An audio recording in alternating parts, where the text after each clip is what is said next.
meu nome é Maria Cândida e vou começar a ler com vocês o 8º capítulo do livro A Princesinha. No sótão. A primeira noite que ela passou no sótão foi algo de que ela nunca se esqueceu. No decorrer da noite, ela passou por terríveis aflições, nem um pouco infantis, sobre as quais nunca comentou com ninguém. Ninguém a teria entendido. Na verdade, foi até bom para ela, acordada na escuridão, ter sua mente distraída, vez ou outra, pela estranheza daquele ambiente. Talvez tenha sido bom para ela ser lembrada das coisas materiais pelo seu corpinho. Se não fosse por isso, a angústia de sua jovem mente teria sido grande demais para uma criança suportar. Mas, na verdade, enquanto a noite passava, ela mal conseguia se lembrar de que tinha um corpo ou de qualquer outra coisa além de uma só. Meu papai morreu. Ela continuava sussurrando para si mesma. Meu papai morreu. Depois de muito tempo, ela percebeu que sua cama era tão dura que ela tinha que se revirar para todo lado para tentar achar uma posição confortável, que a escuridão parecia mais intensa do que ela jamais vira, e que o vento uivava por sobre o telhado, entre as chaminés, com algo em voz alta. Então, ouviu algo pior. Havia uma espécie de lutas e arranhões, e chiados vindo da parede e por detrás dos rodapés. Ela sabia o que isso significava, porque Beck os havia descrito para ela. Eram ratos e camundongos que estavam brigando ou brincando entre si. Uma ou duas vezes ela chegou até mesmo a ouvir patinhas com unhas afiadas correndo pelo chão. E algum tempo depois, lembrava-se de como, ao ouvi-las pela primeira vez, levantara-se da cama e ficara sentada, tremendo, cobrindo sua cabeça com as cobertas, depois de ter se deitado novamente. A mudança em sua vida não chegou aos poucos, mas aconteceu de uma vez só. Ela tem que começar a se acostumar com o que se tornou. A senhora Minchin disse à senhora Amélia. Ela deve saber imediatamente o que lhe espera.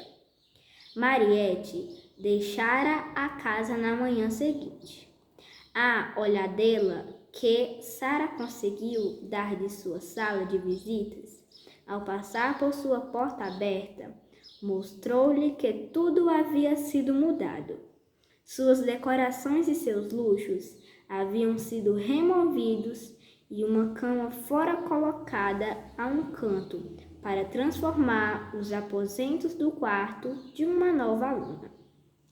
Quando ela desceu para o café da manhã, ela viu que seu assento, ao lado da senhora Minchin, fora ocupado por Lavínia, e a senhora Minchin falou-lhe friamente.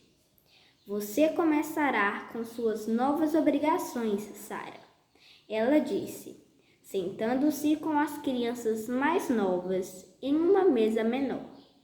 Você deve mantê-las em silêncio e fazer com que elas se comportem bem, sem desperdiçar comida. Você deveria ter descido para o café mais cedo. Lottie já derrubou o chá dela. Esse apenas foi o início e dia a dia suas obrigações eram aumentadas. Ela ensinava francês para as crianças menores e tomava-lhe outras lições. E esse era o mais leve de seus afazeres. Descobriram que ela poderia ser usada de inúmeras formas. Ela poderia ser enviada para serviços, fora da casa a qualquer hora ou sob qualquer clima. Podiam pedir-lhe para fazer coisas às quais os outros se negavam. A cozinheira e as arrumadeiras aprenderam a usar com ela o mesmo tom da senhora Michin e até gostavam de dar ordens para a jovenzinha sobre a qual houvera tanto rebuliço por tanto tempo. Elas não eram criadas da melhor espécie e não tinham nem boas maneiras, nem bom temperamento, e era muitas vezes conveniente ter alguém à mão para colocar a culpa. Durante o primeiro ou segundo mês, Sara achava que sua boa vontade para fazer as coisas tão bem quanto podia e seu silêncio a respeito, no seu coraçãozinho orgulhoso, ela queria que vissem que ela tentava ganhar a vida e não estava aceitando caridade. Mas chegou um momento em que ela percebeu que ninguém havia se sensibilizado e quanto mais boa vontade ela demonstrava para fazer o que lhe pediam, mais dominadoras e exigentes a descuidadas, criadas se mostravam, e mais predisposta a ralhar e colocar a culpa nela, a cozinheira ficava. Se ela fosse mais velha, a senhora Michin teria lhe dado as garotas maiores, para ensinar a economizaria dinheiro, demitindo uma instrutora. Mas, enquanto ela permanecesse e se parecesse com uma criança, poderia ser mais útil como uma garota de recados distinta e uma criada para qualquer tipo de tarefa. Um garoto de recados comum não seria tão inteligente e confiável. Podiam confiar em Sara para encomendas difíceis e mensagens complicadas.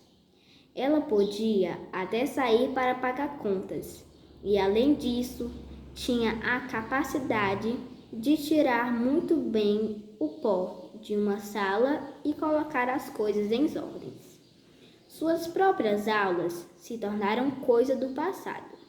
Nada lhe era ensinado e depois dos dias longos e cheios, gastos correndo para todo lado, sob as ordens de todos, lhe era permitido, com muita relutância, ir à sala de aula vazia, com uma pilha de livros velhos, estudar sozinha à noite.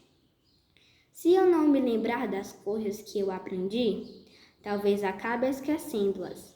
Ela dizia para si mesma: sou quase uma copeira, e se eu for uma copeira que não sabe nada, serei como a pobre Becky.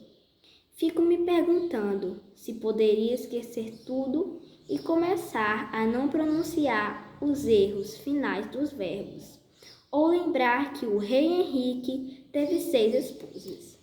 Em breve vou gravar a continuação do 8º capítulo.